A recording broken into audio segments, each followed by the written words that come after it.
അധ്യാപകരോടും വിദ്യാർത്ഥികളോടും ഈ വായന സമയത്ത് സംസാരിക്കാൻ അവസരമുണ്ടായതിന് എനിക്ക് എനിക്ക് ഈ ക്യാമ്പസുമായിട്ട് ബന്ധമുണ്ട്. നിങ്ങളുടെ ഈ വിദ്യാലയത്തിൽ മാത്രമാണ് ഞാൻ ഇതേവരെ ഒരു പബ്ലിക് പ്രോഗ്രാമിൽ പങ്കെടുക്കാൻ പറ്റുന്നത്. കോളേജിലൊക്കെ ഞാൻ പങ്കെടുക്കുന്നുണ്ട്. ഇതിന് അവസരം ഉണ്ടായിരുന്നു. നിങ്ങളുടെ പ്രിൻസിപ്പൽ പ്രിയപ്പെട്ട ഷൗക്കത്ത് കർക്കിടകാവുന്ന അദ്ദേഹം ശ്രദ്ധേയനായിട്ട് എഴുത്തുകാരനാണ്.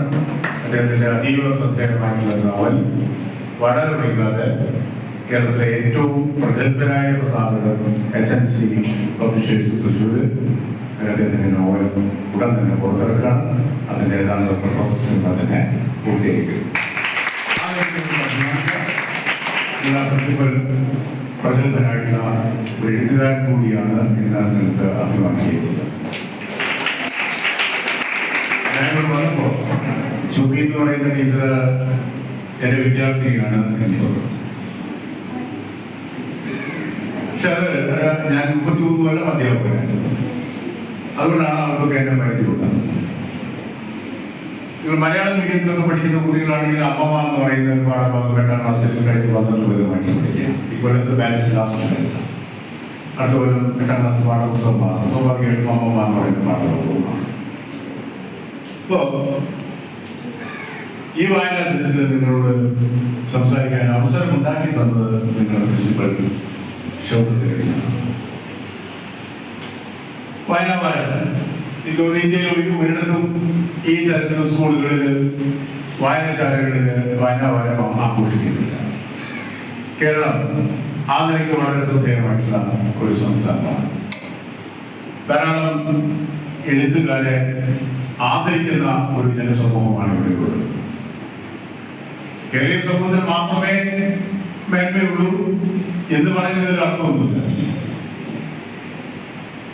കേരളീയ സമൂഹത്തെക്കാൾ കൂടുതൽ അഗാധമായി ഒരു രാഷ്ട്രീയ തീരുമാനമെടുത്തു UP. അങ്ങനെയൊന്നും പറയാൻ നോക്കില്ല. എല്ലാ ജനസമൂഹങ്ങൾക്കും എല്ലാ ഭാഷകൾക്കും എല്ലാ ഭക്ഷണ രീതികൾക്കും മഹത്വമുണ്ട്. ഏതെങ്കിലും ഒരു ജനതയ്ക്ക് പ്രത്യേകമായ പ്രാമുഖ്യമുണ്ട് എന്ന് ഞാൻ കരുതുന്നില്ല. എല്ലാ ജനതയും എല്ലാ ഭാഷയും എല്ലാ ഭക്ഷണവും എല്ലാ വസ്ത്രവും എല്ലാ മനുഷ്യരും അതിൻ്റെതായ സൗന്ദര്യവും. എൻ്റെ മൂപ്പളമ്മ തർക്കത്തെക്കുറിച്ച് ആലോചിക്കാതിരുന്നാൽ മതി, അനാവശ്യമായി തർക്കിക്കാതിരുന്നാൽ മതി. അങ്ങനെ വരുമ്പോൾ സമൂഹത്തിന് കുറച്ചുകൂടി കേട്ടോട്ടുണ്ടാകും. എല്ലാ വൈവിധ്യവും ഞാൻ എപ്പോഴും പറയാനുള്ളത്, എനിക്ക് ഏറ്റവും ഇഷ്ടം വൈവിധ്യമാർന്ന പൂക്കൾ നിറഞ്ഞു നിൽക്കുന്ന പൂന്തോട്ടങ്ങളെയാണ്. പലതരം പൂക്കളുള്ള പൂന്തോട്ടങ്ങളെയാണ്. ഏക വിളകൾ എനിക്കിഷ്ടമല്ല. ഒരേ തരത്തിലുള്ള ചെടികളും പൂക്കളും മാത്രമുള്ള ഒരു പൂന്തോട്ടം എനിക്ക് ഇഷ്ടമല്ല. എല്ലാവർക്കും എല്ലാ ഗന്ധങ്ങൾക്കും ഏതാണ് ഏറ്റവും നല്ല ഗന്ധം ചോദിച്ച് പറയാൻ പറ്റില്ല. എല്ലാ ഗന്ധവും എല്ലാ സുഗന്ധങ്ങൾക്കും മഹത്വമാണ് അല്ലേ? എല്ലാ തരത്തിലുള്ള രുചികളും എല്ലാ തരത്തിലുള്ള നിറങ്ങളും എല്ലാ നിറങ്ങൾക്കും വൈവിധ്യമുണ്ട് എന്ന് നമ്മൾ പറയുന്നത്. നിറങ്ങളെല്ലാം തന്നെ കൂടി ചേർന്നിട്ടാണ് പുതിയൊരു നിറം ഉണ്ടാകുന്നത്. വിദ്യാർത്ഥി പറയുന്ന ഒരാശയം വെച്ച് നോക്കിയാൽ എന്ത് ചെയ്യും? 7 നിറങ്ങൾ ചേർന്ന് അതൊരു ധവളിമയായി വരും. ആ ധവളിമയെ അടിച്ചെടുത്താൽ 7 നിറങ്ങളാവും. ആ 7 നിറങ്ങൾ പ്രഗത്ഭനായ ചിത്രകാരൻ അതിങ്ങനെ ആ നിറങ്ങൾ ഓരോന്നെടുത്തിങ്ങനെ കൂട്ടിച്ചേർത്തെടുത്താൽ നിറങ്ങളുടെ അനേകായിരം ഷെയ്ഡുകൾ ഉണ്ടാക്കാനായിട്ട് സാധിക്കുകയും ചെയ്യും. അതാണ് ഇതിൽ ഗുണമായത്. പച്ച തന്നെ ഏത് വച്ചാലും നമുക്ക് കിട്ടും. നീലം ചോദിച്ചാൽ ഏത് നീല എന്ന് ചോദിക്കും, ഏത് റെഡ് എന്ന് നമ്മൾ ചോദിക്കും, ഏത് വയലറ്റ് എന്ന് നമ്മൾ ചോദിക്കും.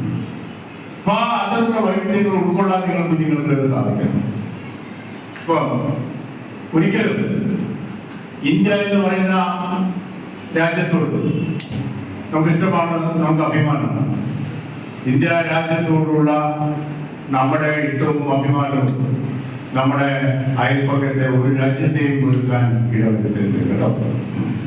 നമ്മളൊന്ന് മനസ്സിലാക്കേണ്ട കാര്യം, സാങ്കേതികമായി മാത്രമാണ് ഇന്ത്യയും പാകിസ്ഥാനും ഉണ്ടായത്.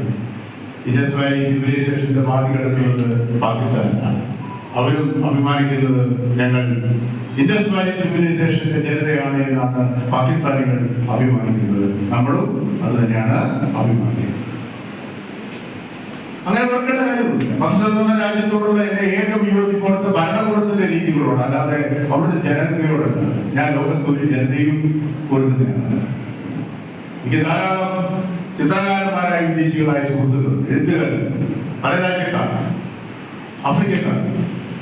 എന്റെ ഏറ്റവും പുതിയ ഇംഗ്ലീഷ് പുസ്തകം ഇപ്പോൾ പുറത്തു വന്നപ്പോൾ ബർമുഡ ആൻഡ് അതർ സ്റ്റോറീസ് എന്ന് പറയുന്ന ഇംഗ്ലീഷ് പുസ്തകത്തിന്റെ പിൻകുറിപ്പിലും ബ്ലർബില് ഒരു പ്രധാനപ്പെട്ട കഥകളെ കുറിച്ചുള്ള കമന്റ് എഴുതിയിട്ടുള്ള എഴുത്തുകാരിയുടെ പേര് ഗ്ലോറിയ ഡി ഗോൺസാലസ് ആണ്.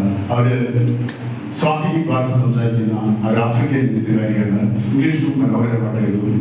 ഇപ്പോൾ ടാൻസാനിയ എഴുത്തുകാരിയായ അവർ ഇപ്പോൾ ഉള്ളത് ജർമ്മനിയാണ്. അവർക്ക് എന്റെ വായനക്കറിയാം, കണ്ടു കാണുന്നു. അക്ഷരങ്ങളുടെ വാക്കുകളുടെ ഏറ്റവും വലിയ പ്രത്യേകത എന്താണെന്ന് ചോദിച്ചാൽ അത് അനന്ത ദൂരങ്ങൾ ഇങ്ങനെ താണ്ടി സഞ്ചരിക്കും. പർവ്വതങ്ങൾ താണ്ടി, മരുഭൂമികൾ താണ്ടി, സമുദ്രങ്ങൾ താണ്ടി സഞ്ചരിക്കും. ദേശാടന പക്ഷികൾക്ക് വിസയും വേണ്ട, വാക്കുകൊണ്ടും വേണ്ട, ഒരു രാജ്യത്ത് മറ്റൊരു രാജ്യത്തേക്ക് പോകാൻ വാക്കുകൾക്കും വേണ്ട. ഞാൻ ഒരുപാട് എഴുത്തുകാരുടെ ആരാധന ഇന്ത്യയിൽ മാത്രമുണ്ട്. ഈ ധാരാളം പുറമേ എഴുത്തുകാരുടെ ലോകത്തിലെ അതിപ്രഗത്ഭരായ പല എഴുത്തുകാരെയും അവരുടെ രാജ്യങ്ങളിൽ നിന്നതിനെ കാണാൻ എനിക്ക് ഭാഗ്യമുണ്ടായി. അവിടെ വായനക്കാരൻ എന്ന നിലയിലാണ് ഞാൻ എന്നെ അവതരിപ്പിക്കുന്നത്.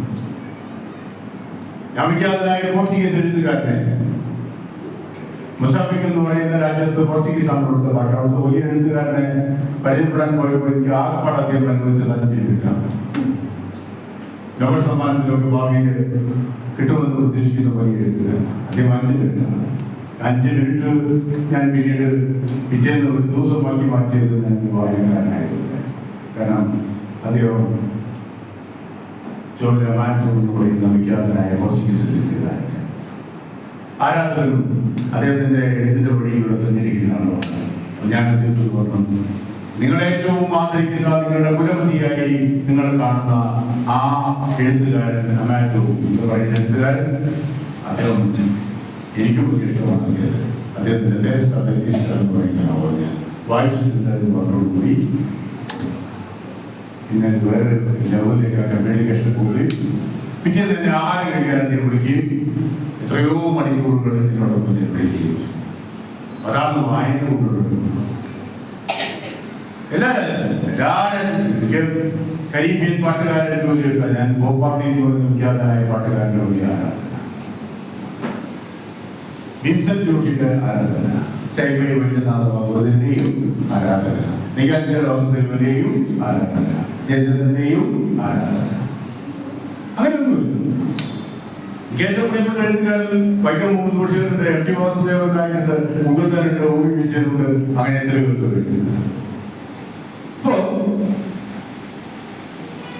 അങ്ങനെ വായനയുടെ വലിയ ലോകത്തേക്ക് നിങ്ങൾ പോകും. നിങ്ങൾ എന്തെഴുതിയാലും ഒരു ചോദ്യത്തിന് ഉത്തരം എഴുതുന്നതും പോലും വലിയ മനോഹാരിത കൈവരിക്കുന്നത് നിങ്ങളുടെ കയ്യിൽ നല്ല ഭാഷ ഉണ്ടാകുമ്പോഴാണ്. അങ്ങനെ മികച്ച വായനക്കാരായി നിങ്ങൾ മാറണം, ഭാവിയിൽ എഴുത്തുകാരായി മാറണം. ഞാൻ നിങ്ങളുടെ പ്രിൻസിപ്പളോട് പറയരുത്, പുസ്തകങ്ങളൊന്നും വരിക്കില്ല, തിരിച്ചുവരാണ്. ഇപ്പോൾ അടുത്തിടെ ഉണ്ടായിരുന്ന ഏറ്റവും പോസിറ്റീവായ റിസൾട്ട് പല വിദ്യാലയങ്ങളിലെയും ലൈബ്രറികൾ ഗംഭീരമായി പ്രവർത്തിക്കാൻ തുടങ്ങി. കുട്ടികൾ ധാരാളമായി പുസ്തകം എഴുതുന്നു. നിങ്ങൾ അധ്യാപകരെ അവരൊന്ന് ആ രീതിയിലൊന്ന് പ്രോത്സാഹിപ്പിക്കുക. അവർ താനെ വായനയുടെ ലോകത്തേക്ക് അവർ താനെ പ്രവേശിച്ചു കൊടുക്കും. പക്ഷെ അധ്യാപകരും വായിക്കുന്നു, പുസ്തകങ്ങൾ അവർക്ക് മുമ്പിൽ അവതരിപ്പിച്ചു കൊടുക്കും. അത്രയും ഉണ്ട്. അത്രയും നിങ്ങൾ ചെയ്താൽ അധ്യാപകർ ദാനകുട്ടികൾ വായനയുടെ ലോകത്തേക്ക് ദാനങ്ങൾ കടന്നു. ഇപ്പൊ എനിക്ക് പിന്നെ കൗമാരകാലത്ത് എനിക്ക് ഏറ്റവും ഇഷ്ടമായ എഴുത്തുകാരെ കാണുന്നത് എനിക്ക് ഞാൻ വൈരപ്പുലിയെ വളരെ അത്യാവശ്യമായി വൈരപ്പുലി നിങ്ങൾക്കറിയാലോ, ലോകപ്പഴമൊക്കെ എഴുതിയിട്ട് വൈരപ്പുലി എന്ന് പറയുന്ന വിഖ്യാതനായ മലയാള കവിയെ അദ്ദേഹം എടപ്പാട് ജനിച്ചിട്ട് നിൽക്കുക. അദ്ദേഹം വീട്ടിൽ പഠിച്ച ഭാഗം കാണാനൊക്കെ പോവാ. അദ്ദേഹം നിൽക്കുന്നപ്പോ എനിക്ക് ഒരു കൗതുകം തോന്നി. ഞാൻ ഓടിപ്പോയിട്ട് ഷോണ കുശാൽ പോയിട്ട് ചെറിയൊരു പുസ്തകം കാശ് കൊടുത്ത് മേടിച്ച് ഓടിപ്പോയിട്ട് അദ്ദേഹത്തെ നിന്നാണ്ട് അദ്ദേഹത്തോട് ഒപ്പിട്ട് തരണം.